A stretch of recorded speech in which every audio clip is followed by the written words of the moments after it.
Welcome to the Positive Sports Podcast. I'll be your host this afternoon, Ed Montana. Alongside me today, my dancing brother, Alex. Alex, how you doing, buddy? Just call me the dancing bear. Yeah, you look like a dancing bear. What's up, man? What's going on?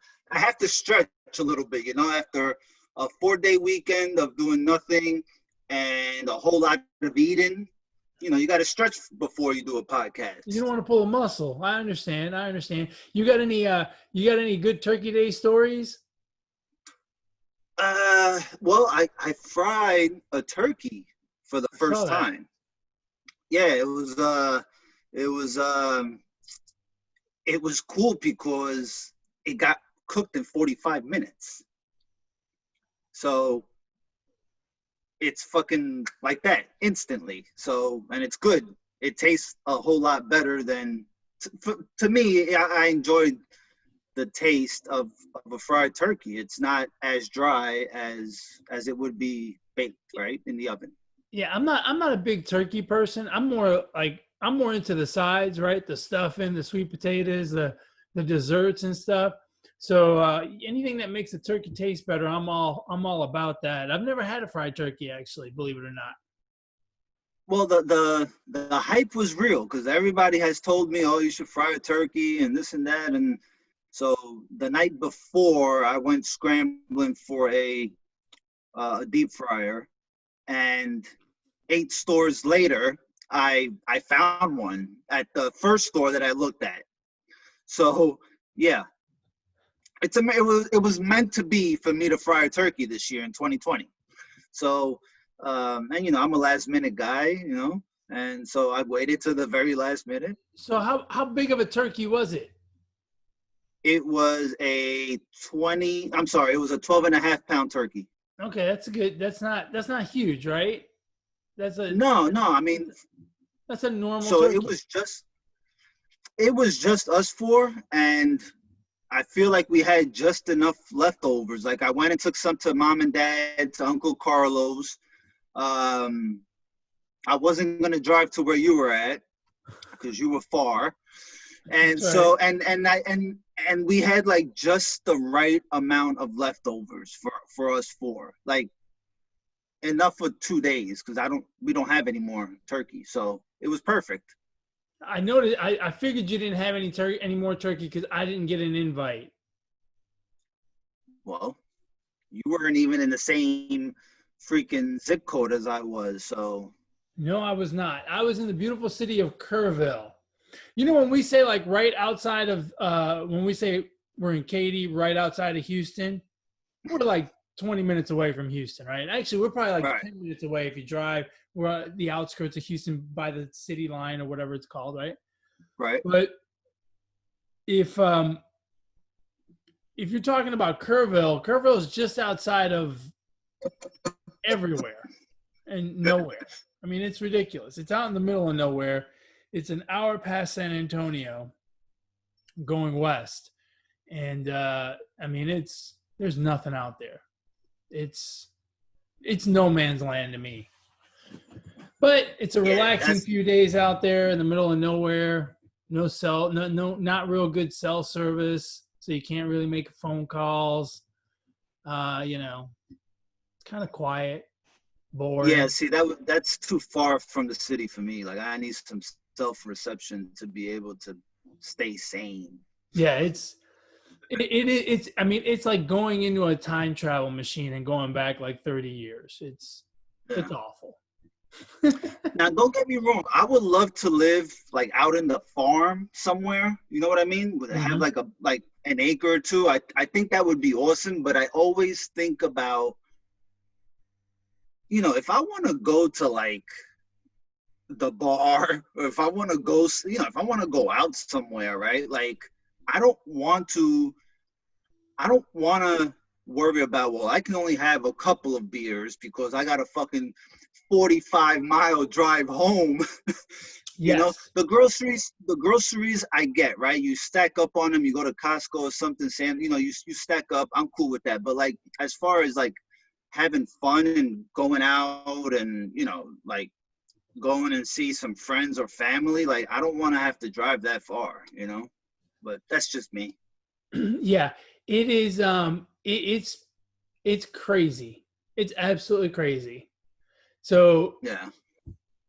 from where my mother-in-law lives, everything is it's at least an hour-long trip, if not more. So if you're going to the corner store, it's a half hour there and a half hour back, right? Yeah.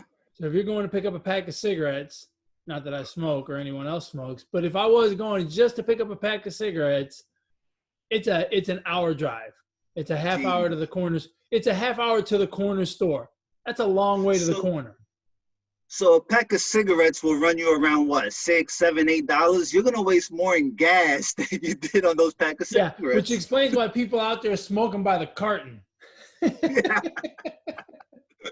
Now, I will say this: my brother-in-law, my son, and myself went out, and we almost always do this when we get together. I don't see my brother-in-law very often. I see him, 2 or 3 times a year, and almost every time I see him, we do this. We went out and got sushi. We spent $150 on sushi. They actually have a good sushi place out there. And I mean, granted, again, it's an hour drive total. Plus, we spent like 2 hours sitting there eating sushi.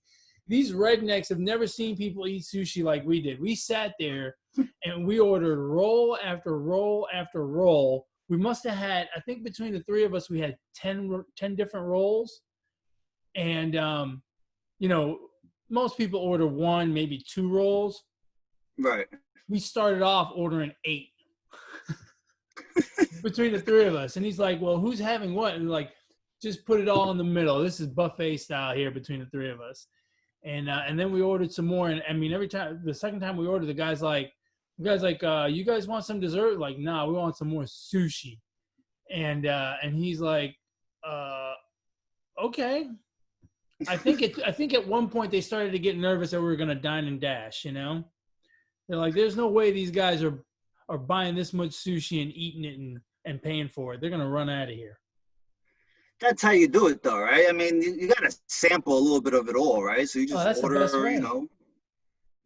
order, way. especially if it's like guys hanging out, like in that situation, right? I mean, you shoot the shit and eat sushi. I mean, We were sitting close to the bar so we could see the TV. We were watching some football while we were sitting there eating and talking. It was a blast, man. It's always a good time. It's always a good time. heck yeah. Did you happen to catch any football over the weekend? I saw no football. I No. boycotted football.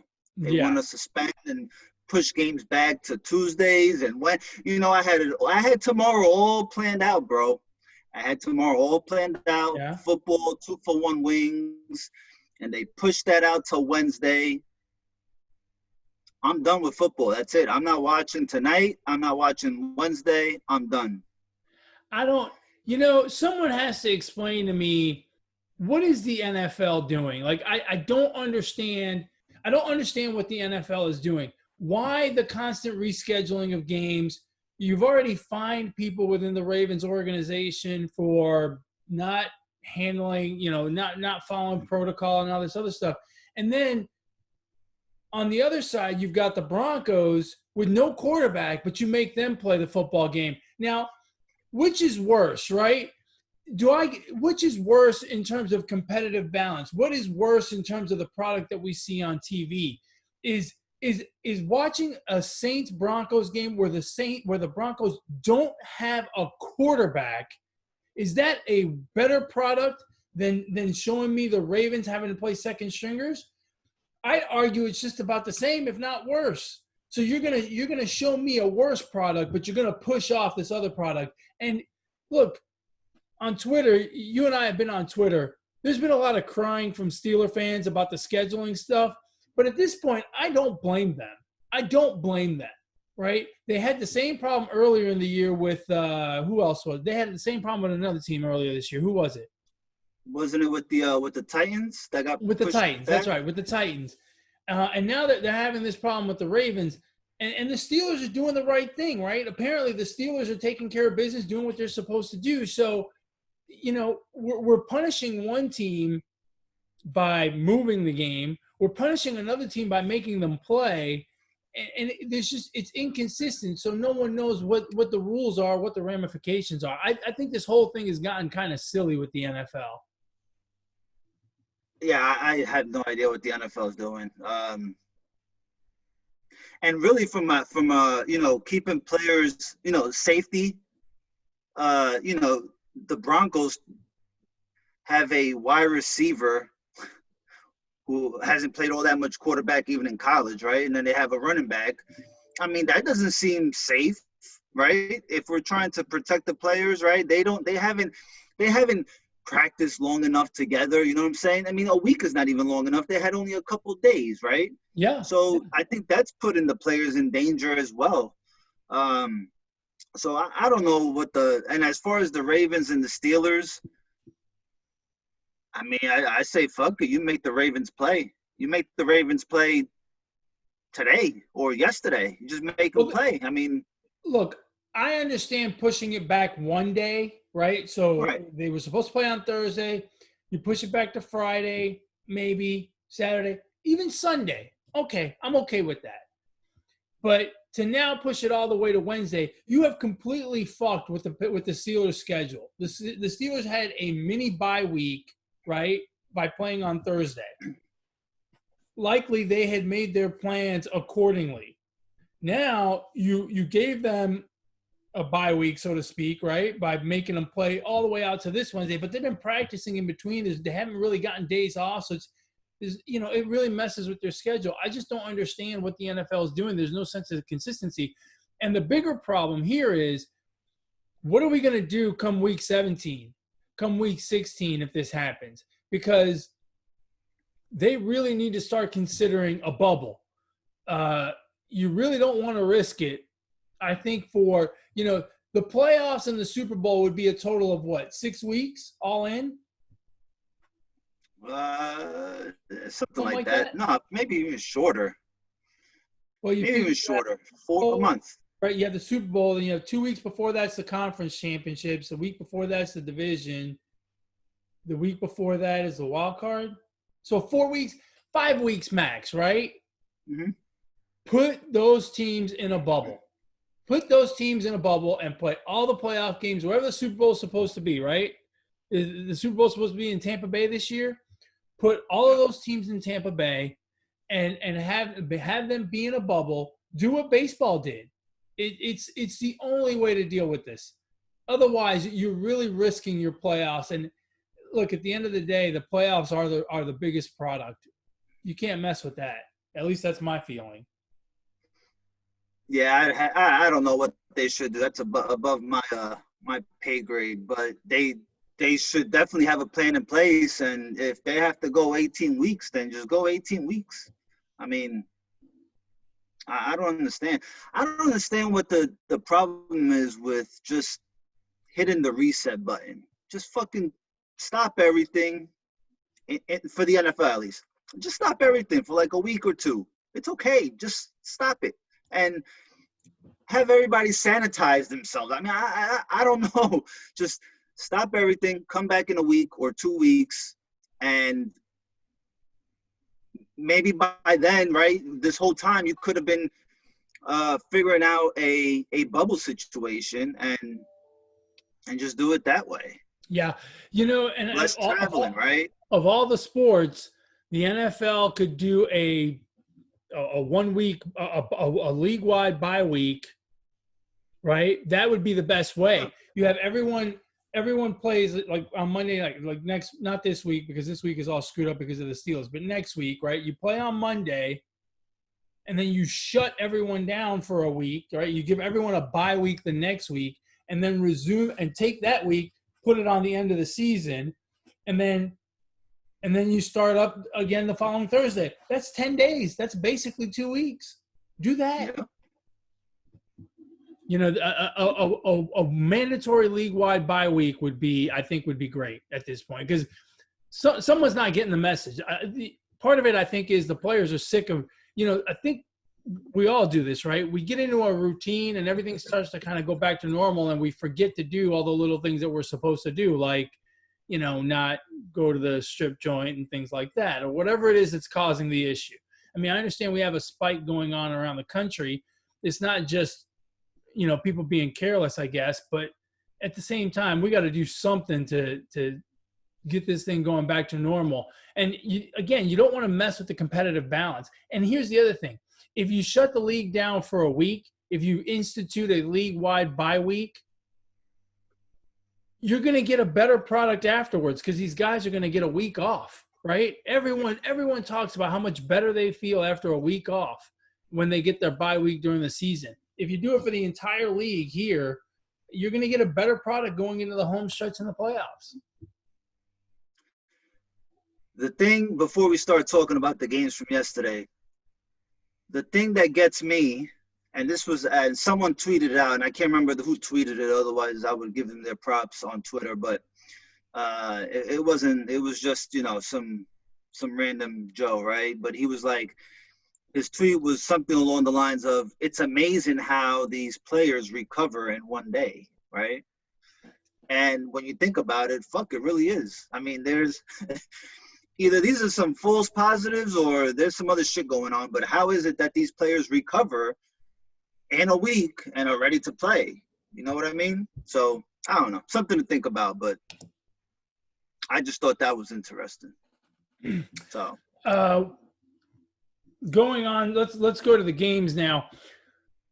The NFC East is, we talk about the NFC East every week here because we're fans of the NFC East and because it is the most laughable division in football. But we've now got a situation in the NFC East where the Eagles and Seahawks play tonight. So the Eagles have a game at hand, but Washington took care of Dallas on Thursday in the Thanksgiving Day game, and the Giants took care of the Bengals yesterday. And so now we've got two teams at 4-7 sitting atop the NFC East. The Eagles have a chance. No. That's incorrect. There's only one team sitting the top of the NFC East. There's only one team, brother. There's only one team. Well, see, the Redskins had that reign for 2 days, right? Their Twitter account was boasting and bragging about being in first place. And then after the Giants won yesterday, I went back to that tweet and it was deleted.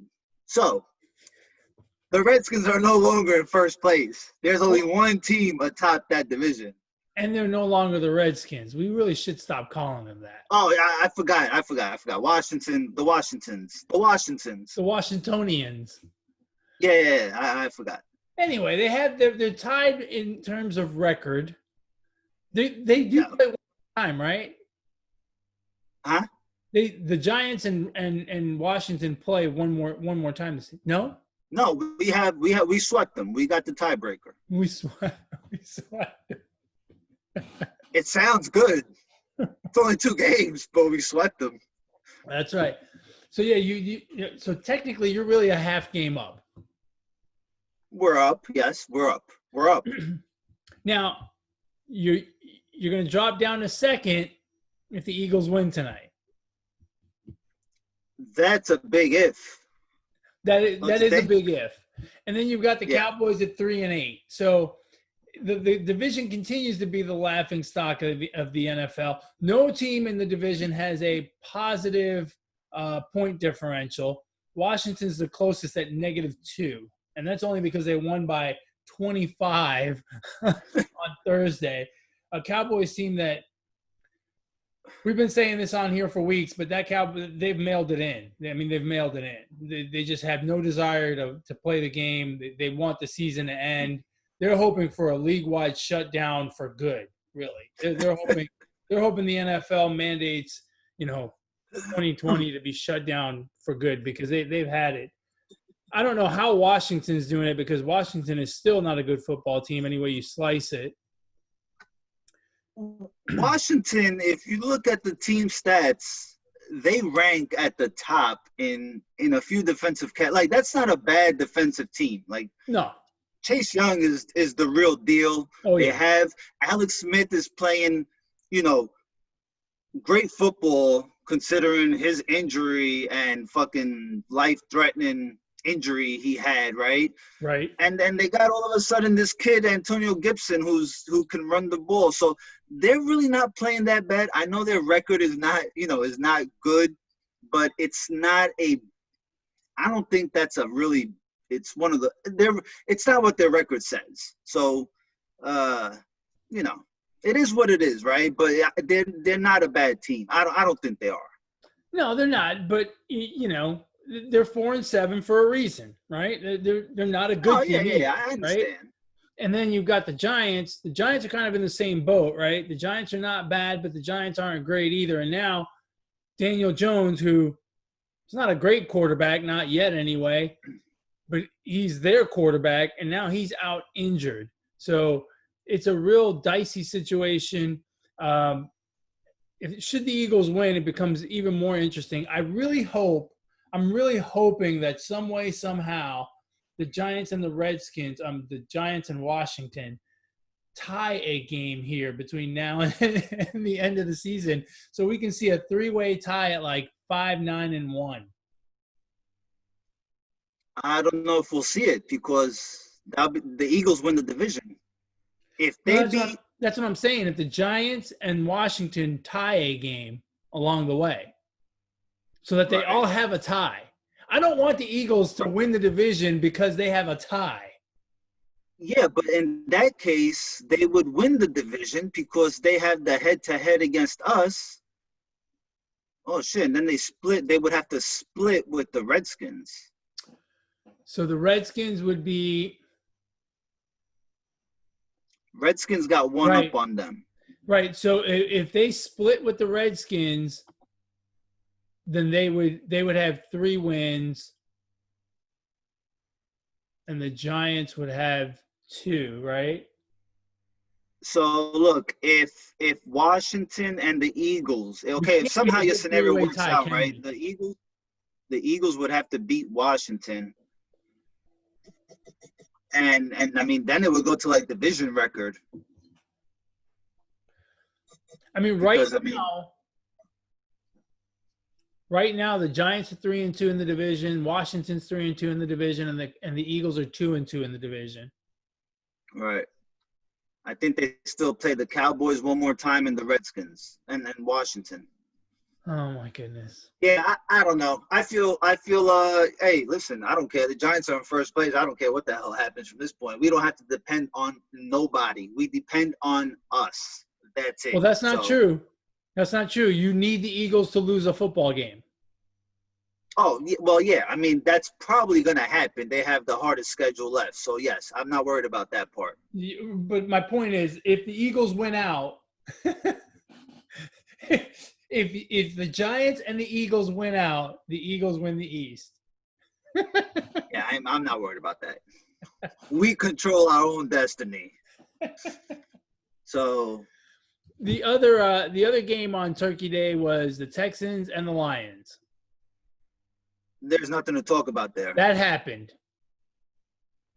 Next.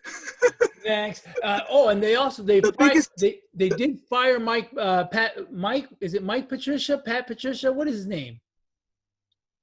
Pat Mike Patricia. John Patricia? Dan. Pat Patricia? Dan Patricia. Why does he have a girl's name, Patricia? That's his last name. Okay, well, that was the biggest takeaway I got from that game. Yeah, he look, I'm surprised that guy's made it this long. Yeah, definitely. I mean, now he can go and shove all the pencils he wants behind his fucking ear and, Yeah. Hey, real quick on the Texans, though. If I was Deshaun Watson, I would get the hell out of Houston, man. I would get out of there because guess what? That team is cursed. Bill O'Brien left a bad spell on that team. Will Fuller got suspended today for PEDs. Yeah. Deshaun Watson is playing with absolutely nothing around him and putting up. I mean, if Russell Wilson and if Pat Mahomes and Aaron Rodgers weren't around, like he'd be in the conversation with Russell Wilson. Like he's putting up some crazy numbers. he really needs to get out of there. I know he just signed a contract, Well, but it depends on. they're a long ways from winning. Yeah, it feels that way, but it also depends on who the next coach is, right? Remember, this is a team that went to the playoffs last year. They're not a bad football team. Look, if they were in the NFC East, they'd be winning the division by a mile, right? Um, and I'm not saying that because they're 4-7, but if they were in the NFC East, they'd be at least 5-6. Um, Yeah, I mean that's not a good team, bro. it depends. It depends on. I understand what you're saying with Deshaun Watson, and I agree with you. He could end up being a great talent that gets wasted in a franchise that really doesn't know what they're doing, right? But let's see who the next coach is. That's all I got to say about him. It won't matter. They got yeah. I don't think it'll matter, unfortunately, but we'll see. All right. Well, let's move on to Sunday. Let's go straight to the best game of the day, man. The Chiefs and the Buccaneers. What a game that was, huh? You think so? I don't think that was that great of a game. I thought it was great. I thought it was great. The score. If the score makes you think it was a great game, I don't think it was that great. No, I thought it was. I thought it was a great game because you saw some incredible performances by Patrick Mahomes and Tyreek Hill specifically, but then also the Buccaneers came back, and the Buccaneers had the kind of game where I don't think they played their best, but they still, even at 17-0 down, right? Even when they were down 17-0, you still got the feeling that they could come back, and they did. They came back, they made it close, and almost pulled it off a bit. The Buccaneers are going through a rough stretch here. They're down to 7-5. Remember, they were 7-3 a couple weeks ago, and they got manhandled by the Saints. They got beat by the Chiefs. Things are looking rough in a way, I guess, in Tampa. What do you think about the Buccaneers at this point in terms of the layout of the NFC? I mean, they could be in trouble, especially. I don't know. Did you see what Bruce Arians said today about this is Tom Brady calling the plays, and it's kind of like saying he's and rightfully so. I mean, I think he deserves that in somewhat, but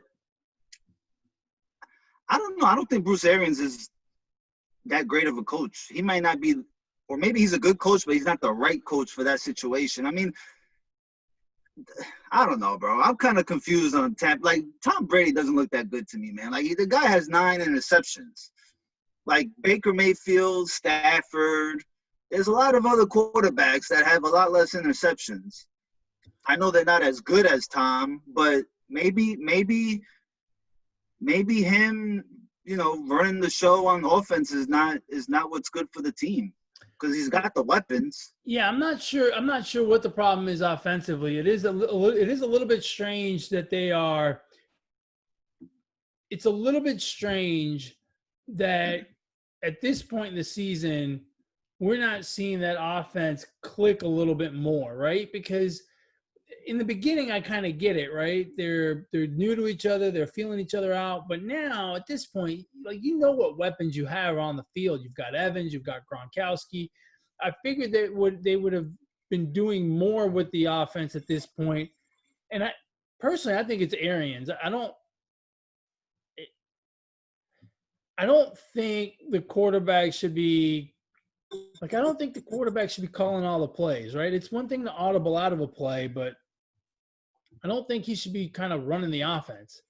There's a reason he's got a helmet, not a headset, right? I mean, I don't think any quarterback should run the offense, but I think there's certain quarterbacks in the league that, deserve, or, I feel like it's okay if they're given the keys to the car and drive it every now and then, because right, but not on every play, right? No, not on every play. And I don't want to compare, but I mean, I think Bruce Arians might be the problem because, I'm sure in New England, Tom Brady leaned a little bit on Belichick, right? And vice versa. And here it seems like Bruce Arians is like not. I don't know if he has a say almost in the offense. And then they got Brian Leftwich as the offensive coordinator. So what? And he's been there a while, right? He's been together with Bruce Arians, I think, all the way back to Arizona days. Mm-hmm. So I don't know. There's something something's not working. Someone's not on the same team. Something's not working there. What is working is on the Chiefs' offense. I say this every week, like I have no doubt that Patrick Mahomes is a great quarterback. But my goodness, man, that's just a ridiculous amount of weapons everywhere on the field. There's speed, there's talent, Kelsey, Hill, the running backs. I mean, it's too much. It's a wonder that they don't score 50 points every week. I don't understand how they're not, they've scored 348 points this year. That is 32 points a game, right? Yeah. 31, 32 points. I don't understand how it's not 450 points so far this year. I don't understand how they don't score 40 points a game. It's crazy how good that offense is. Especially in the NFL today, right? How it's so much easier to, the passing game is a lot different than it was when the Vikings put up 500 points during the season, right? Yeah.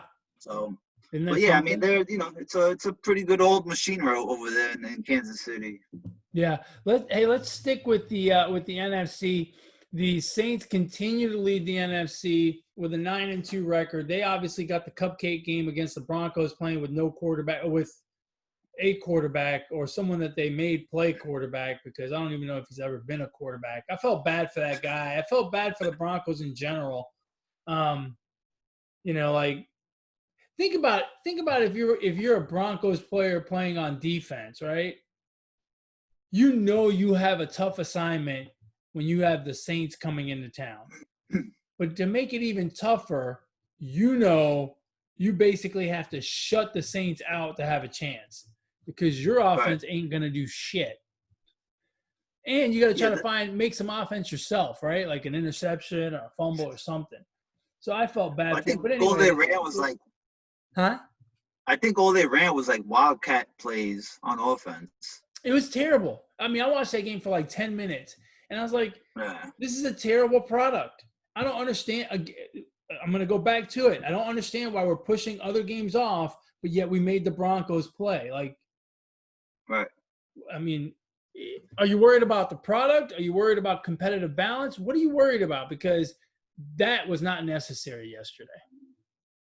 Yeah, the Saints should get like half a win for that. Like, they shouldn't even get a full win. They should have gotten a tie. Nah, you take the half. You take the hook. You take that half a win. That's a half a win, right? A tie is a half a win and half a loss. Yeah. They continue. The Packers are 8-3. The Packers looked great last night. Granted, it was against the Bears, who, again, that's a team that we've been saying this for weeks. When they were 5-1 or whatever it was, we were saying, don't get too excited. It's a long season. The Bears aren't that good. And, well, the Bears aren't that good.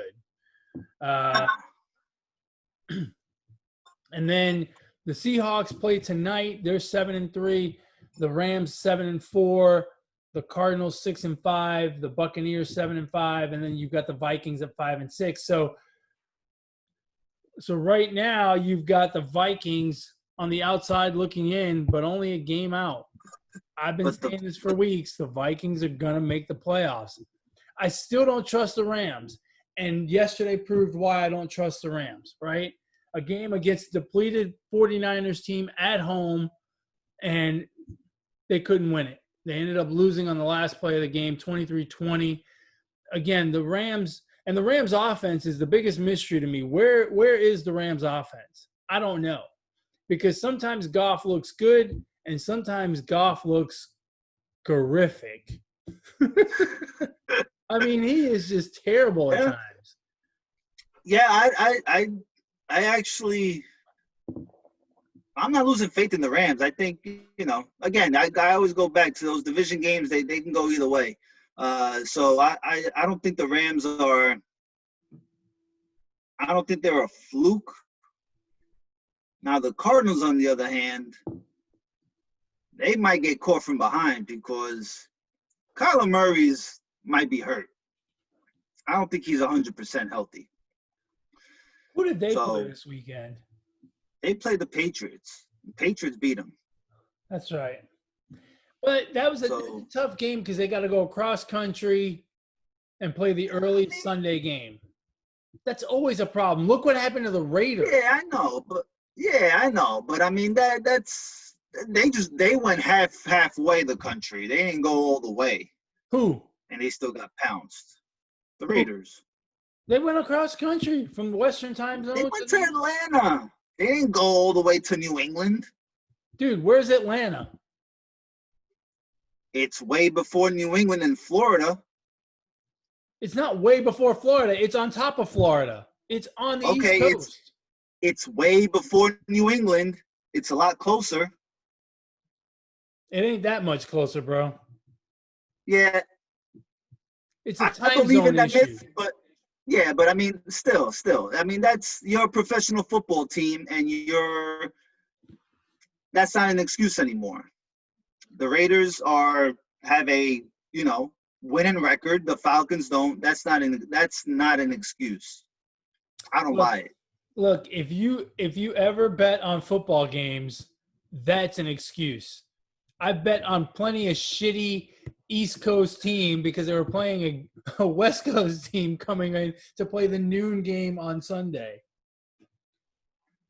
Yeah, I mean, I mean, yeah, it happens, of course, but at this point, I mean, with that matchup, I don't believe that was the case. Yeah, look, Arizona and the Raiders both needed to win their respective football games against teams that are not very good, not in the playoff hunt.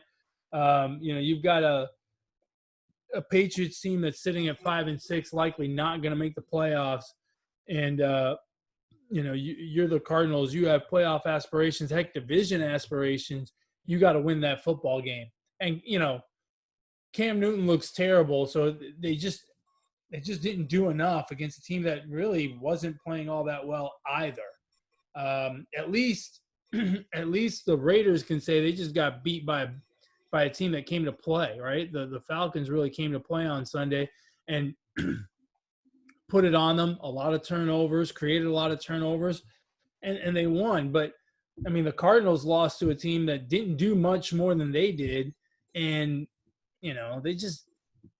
they're not very good, and yet they still managed to lose that football game. So the Cardinals are kind of worrisome as well, which again just leads further credence to my argument that the Vikings are going to make the playoffs.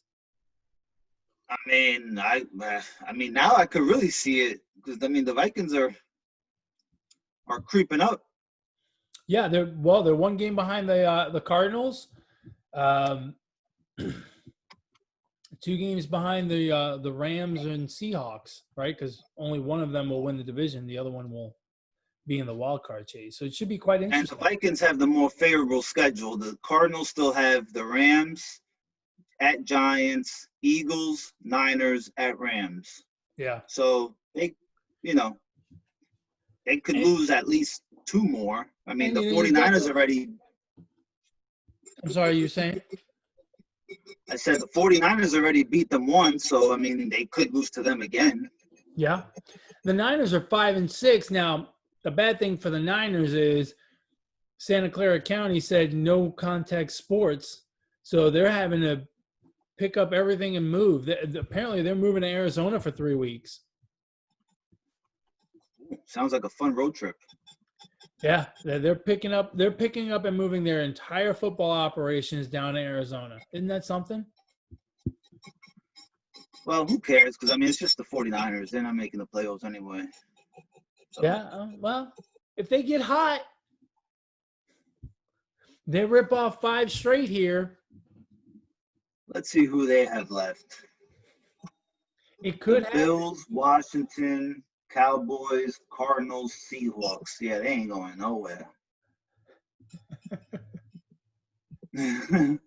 All right, so we're still looking to see who's going to make it there. What's interesting is the Falcons at 4-7 have a plus 14 point differential.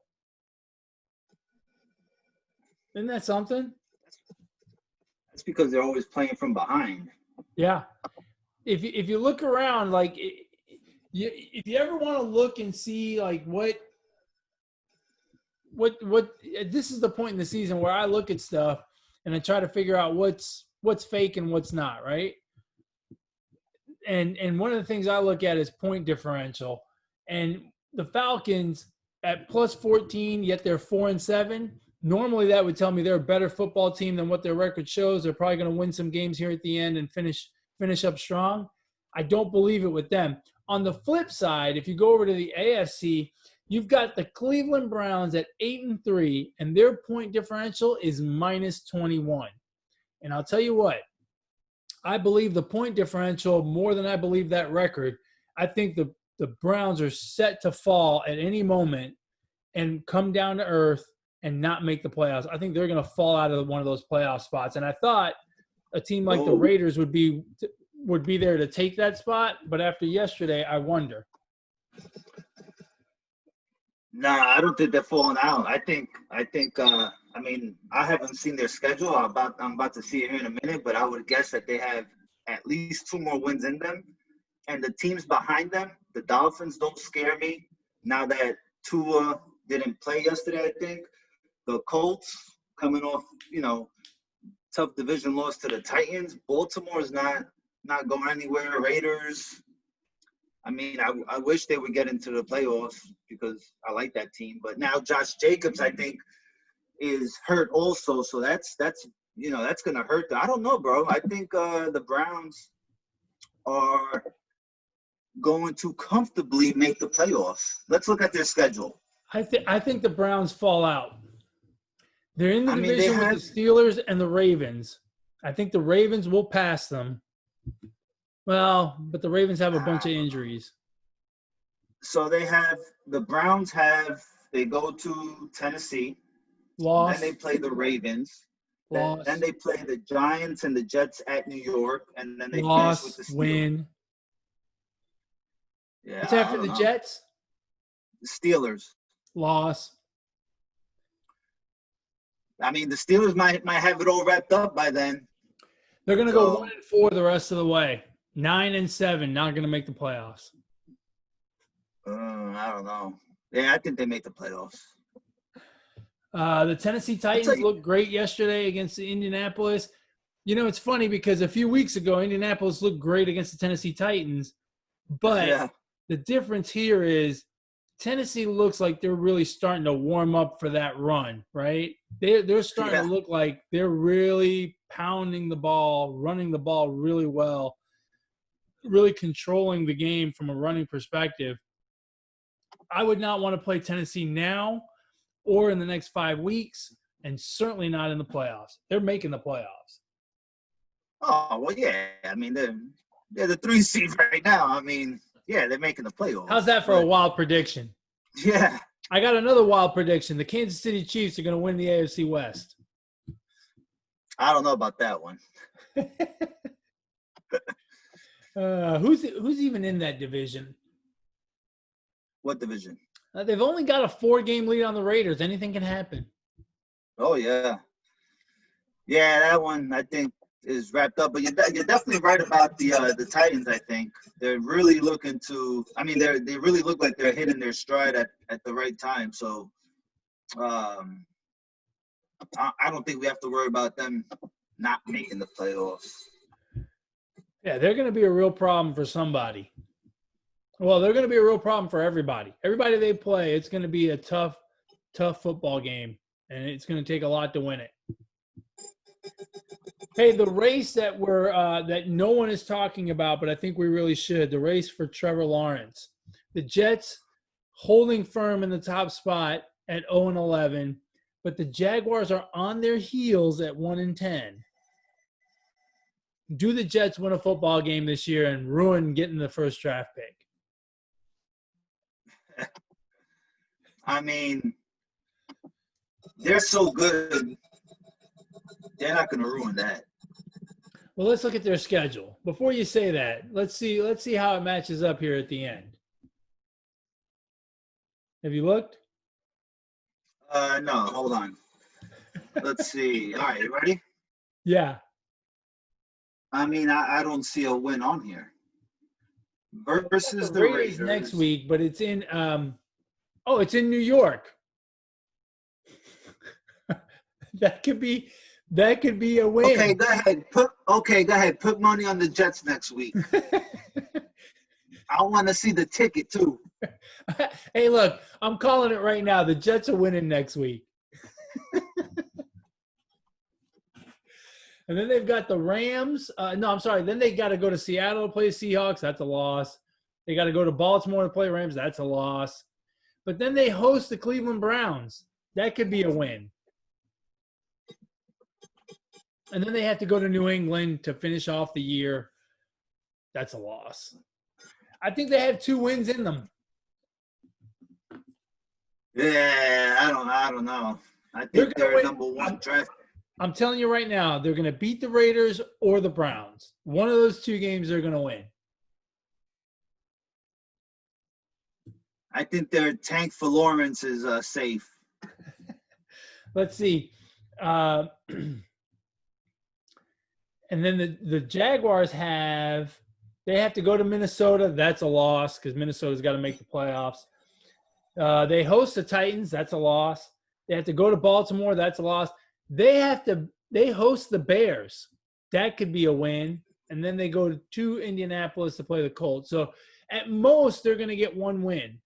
The Jets could screw this up, beating the Raiders and the Browns, and the Jaguars go 0-5 the rest of the way, and the Jags get the first pick. See, I don't see that happening. The Jaguars, despite their 1-10 record, if you look at the games that they've played against the Colts, week 1 lost by 7, Titans lose by 3. Texans they have a lost knack by for 2. keeping it close, Packers but they have a knack for 4. losing. Browns lost by 2. I mean, they've been in the games pretty close. So they're still terrible. Well, yeah, we know that, but I mean, they also have to play the Bears, who are just as terrible. So that could be a win right there. Yeah, you wonder if the Bears will even be playing by that point in the season, considering they didn't play last night. They'll be playing.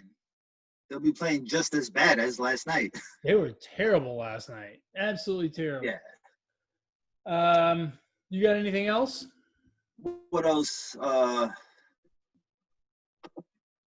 So is Pat Mahomes the runaway with the MVP right now?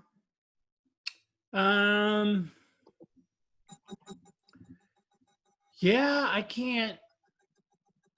I mean, because you got Aaron Rodgers, you got Russell Wilson, and I think Big Ben should be in there also, in the conversation somewhere. Josh Allen. I don't know what other quarterback. Now you're reaching. Not every quarterback having a decent season should be in the conversation. It's MVP. Josh Allen's having a pretty good season, though. He's having a decent season. He's having a good season. He's not having a great season. Well, compared to Pat Mahomes and Russell Wilson and Aaron Rodgers, probably not that type of season. Right. But he's still having a good season. Then he's not in the conversation, right? Okay, do you want me to tell you who the top 5 passing yardage quarterbacks are? Sure. Pat Mahomes, Tom Brady, Deshaun Watson, Matt Ryan, Aaron Rodgers. Russell Wilson is nowhere near there. Where is he? Number 9. He doesn't even have 3,000 yards passing. He hasn't played tonight. Hold on. Let him play tonight. All right, so we'll talk about it next week then. He'll catch up tonight. Because look, I mean, what are we basing it off? See, because here's the thing. When it comes down to NFL MVP, it's obviously going to be a quarterback, right? Right. So I think at that point, there's two things to take into account: team results and stats. That's all that there is to account for this specific award for this position. Yeah. So we take team results, and then you start comparing the stats, because that's really all it comes down to at the end. It's the guy with the most passing yards and the most touchdowns and the QBR and the least interceptions. And if we do that, then Josh Allen is probably top 5, is what I'm saying. Yeah, but it's a big drop off between Mahomes. To me right now, it's really Mahomes and Rodgers, and Wilson is, to me, pretty. It's Mahomes. Wilson is down a little bit to me. He started off great, but now at this point, it's Mahomes and Rodgers, I think, have put a little bit of distance between themselves and Wilson and Allen. And even Ben, right? Like Big Ben they're 10-0, but is he winning football games by himself? I mean, it's hard. It's always very hard. I agree with you. I think team results are the biggest thing, right? I think you're right. It's always going to be a quarterback, and you always look at team results. So if I look at team results and I take the top 5, 6 teams in the NFL, I look at their quarterbacks, because that's how the MVP is going to end up shaking out, right? And so if I look at the top 5 or 6 teams in the NFL and I look at their quarterbacks, well, I've got Mahomes for sure, right? Big Ben, but Big Ben, the running game has been more of the solution in Pittsburgh. The defense has been fantastic. So Big Ben hasn't had crazy numbers. In Tennessee, you got Tannehill, but it's all a running game, right? In the NFC, you have the Saints, but Drew Brees hasn't played every game. He's been hurt. Rodgers, we already talked about what a good season he's having. Wilson, I think, is in a lot of ways has carried that team, even though he doesn't have ridiculous numbers. What he's done late in games and what he's had to overcome, considering his defense is trash, really kind of puts him up there. And then, I've been bagging on Josh Allen. I don't think he's had a phenomenal year, but he should be somewhat in that conversation. But really, at this point, I think it's a 2-horse race. I think it comes down to Mahomes and Rodgers. Again, Wilson could get himself back in that race if he has a monster, 4 or 5 games here at the end of the season. But other than that, I think it's pretty much between Mahomes and Rodgers. Yeah, it should be interesting down the stretch to see And don't forget the quarterback from Denver. He only has 8 incompletions this year. 8. That's pretty good. There are 11 games into the season. He's only thrown 8 incompletions. And granted, 2 of them were interceptions, but we won't talk about that. Yeah, it should be interesting. I can't wait to see how this, last few weeks, because there's always a player, down the stretch that kind of steps it up and just kind of comes out of nowhere, or who was in the back of the pack and, kind of makes it instead of a 2-horse race, makes it a 3-horse race. So it should be fun. Good one guy that we didn't talk about, and we didn't talk about him because he's not a quarterback, is Derrick Henry. Derrick Henry's having a monster year again running the football, and that guy pretty much carries that football team. So he probably should get some conversation. He probably won't actually win the MVP because we are quarterback biased, but he should be in the conversation. Yeah, definitely. We're getting to a good time in the football season, right? Everything becomes hypersensitive at this point.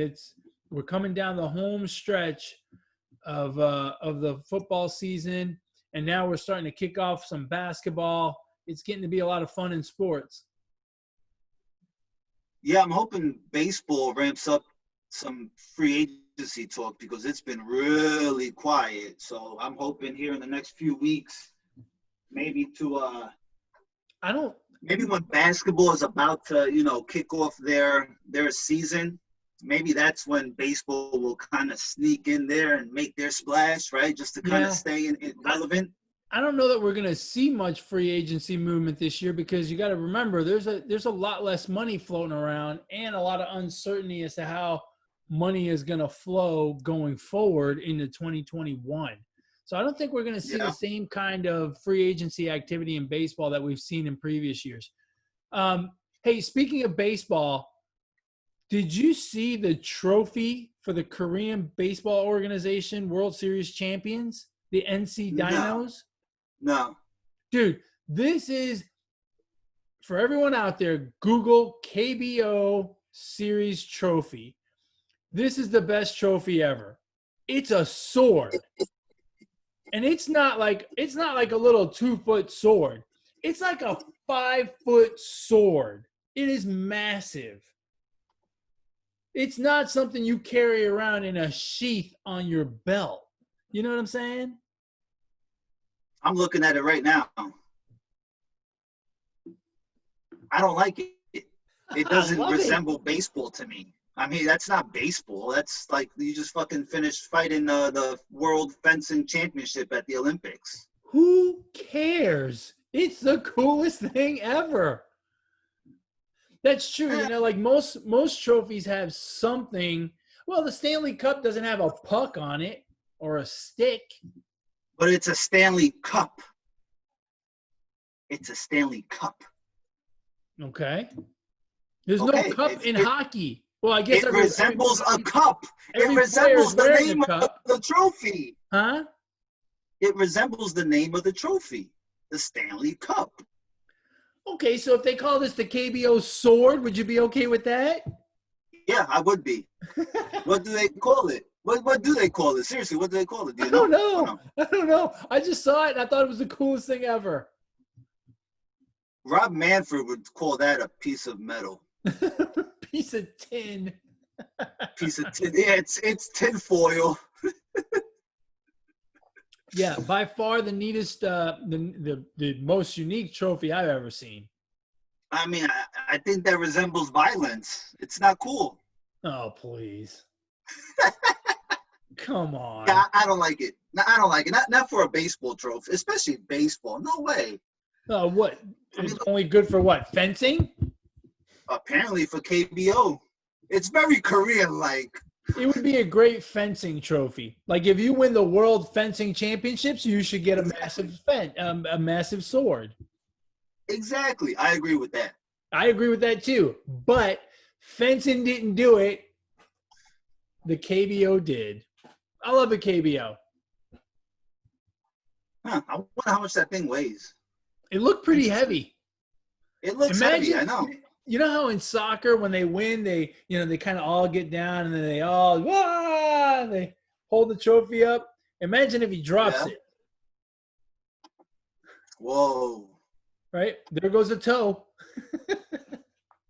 Or a finger. Or a head. Or your dick. I bet no one stands in front of that guy. Jeez. All right, man. You got anything else? Let's wrap this puppy up. Nah, man. Everybody go watch, enjoy, the football game tonight. And huge rest in peace to Diego Armando Maradona, one of the all-time soccer greats, legend on the field. Heck, maybe even could say legend off the field.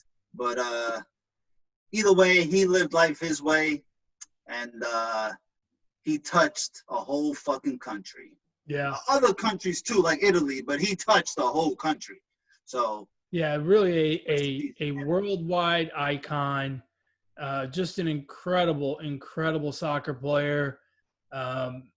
It's always hard to compare across eras because if that guy played today in today's rules, every game would end up 11-on-5 because the beating he took game after game would get the other team, they would get players sent off left and right. Just an absolute incredible talent. To me, easily, him and Pele, the two best soccer players ever, ever. And there's no argument. The only argument is which one of those two was better, and I don't think you can ever really say which one was better. They played in two different eras, and just an incredible, incredible, incredible talent. I've done this before he passed away. I've done it on a few occasions here and there where I've gone down the YouTube rabbit hole and watched videos of him. And obviously I did it again last week when I found out that he passed. If you want to entertain yourself, go down the YouTube rabbit hole and just pull up Maradona videos of him. I mean, just all sorts of videos. I mean, even to watch him during warm-ups was just incredible. You and I were on a text string, and you made the comment about, a video of him during warm-ups, and you said it was like watching Odell Beckham Jr. during warm-ups. And I went to a Giants game, and I watched warm-ups just to watch what Odell Beckham Jr. did. And in the 90s, when the Cardinals came to town, I went to Minute Maid Park to watch the Astros play the Cardinals, and I went to batting practice before the game just to watch Mark McGwire during batting practice. It was must-watch TV to watch those guys practice, to watch them warm up. And Maradona was no different, an absolute icon. And as great of a soccer player as he was, he lived life at that same speed and trajectory off the field, because his time in Europe was insane. The stories that came out of how he lived in Europe were incredible, especially his time in Italy. He took a no-name Napoli team and made it a European powerhouse. Just absolutely incredible, and very sad the other day when we learned of his passing. So R.I.P. to Maradona. Hey, did you watch Mike Tyson and Roy Jones? No. No, because look, when they told me that it's an exhibition, I'm out. When they told me there's not going to be a winner, I'm out. I can't. Look, I don't go down to the local gym and watch a couple old guys spar, right? I'm not going to watch these two old guys spar, even if it is on TV or pay-per-view or whatever the hell it was on. I was quite fuck yeah, hell yeah. I was quite entertained because I always thought that it was going to well, not always. As it got closer to the fight, I always thought it was going to be a much tougher or more how can I say, real, a more intense sparring match. Mm-hmm. And I mean, I want to see Mike Tyson, bro. And Roy Jones is no slouch. He's fast. He's still fast, but Mike is just a little faster. I mean, I enjoyed it, bro. It went 8 rounds, and look, I don't care. I didn't care too much that it was an exhibition and that it was going to be a draw or whatever, because I think Mike Tyson has a bigger goal for that, whatever he's doing. Right. But as far as like punches being thrown, like there was fucking punches thrown. Like Mike Tyson is still Mike Tyson inside those ropes. So and Roy Jones really didn't back down. I mean, he was kind of, stick and move, and he didn't want to get hit, and it was entertaining to me. So I'll take it. And that's and Snoop's commentary made it even more entertaining. And look, we watch sports for entertainment. So I mean, it wasn't as bad as maybe I thought it was going to be at some point, or as some people might have thought. It was definitely an exhibition fight, but they were throwing punches, most definitely. What did you think of Nate Robinson and Jake Paul? I thought that was hilarious. I mean, go back to my tweets at Brooklyn Gaucho 1. I got a picture there of Manny Pacquiao and Nate Robinson, and it was the same exact how it started, how it finished. I mean, both of them laying down flat on their face. Poor Nate Robinson. He stood no chance, bro. He stood no chance. Everyone, poo-poos Jake Paul about being a YouTube star. That guy's a legit athlete. Yeah, I mean, he's an yeah. athlete. Both He's of them, not, right? Aren't both of them? His huh? brother too? His Yeah, brother yeah, his too, brother no? too, Jake, right? Jake and Logan. Is it Logan Yeah, Paul? I don't know. I don't know who's who, but yeah. Yeah, I don't know who's who. I don't know which one's the more famous one of the two, but they're athletes. They've actually competed, and they're not just a couple of fat guys, running around YouTube. They know what they're doing. Yeah. Nate Robinson stood no chance. Now, Nate Robinson's an athlete too, and not just a basketball player. I mean, he's been in some fights before this, um, just not quite like this. No, definitely not. Definitely not. But it was good. It was cool, whatever. Yeah. Well, good, good. Well, you mentioned your Twitter handle, so uh, refresh everyone. Where can they get a hold of you? On Twitter at Brooklyn Gaucho 1. And if you want to get a hold of me, you can do so on Twitter as well at eMontana21. You can also email the show, positivesports10@gmail.com, positivesports10@gmail.com. As always, we appreciate your questions and comments. If you want to catch the show, you can catch us on YouTube, Podbean, Google Play, iTunes, whatever podcast platform you choose. Go ahead and send your comments through there as well. Like, subscribe, do all that neat stuff. You got anything else, my friend? No. Eat more turkey. I do not. Huh? If we still had turkey, I would be eating turkey right on the show right now. Maybe for Christmas you can make me a turkey. Deep fry me a Maybe. turkey and bring it over. That could be my Christmas present. Maybe. Have you been naughty or nice? Well, never mind. See that doesn't sound like nice at all. That did not sound convincing from the start. That's where I get tripped up on this whole Christmas present thing every time. I'm always good until they mention, have you been naughty or nice? And I'm like, never mind. It's out the window. All righty, folks. You guys be naughty, be nice, whatever. But as always, ignore the negativity. Be the positivity. Peace.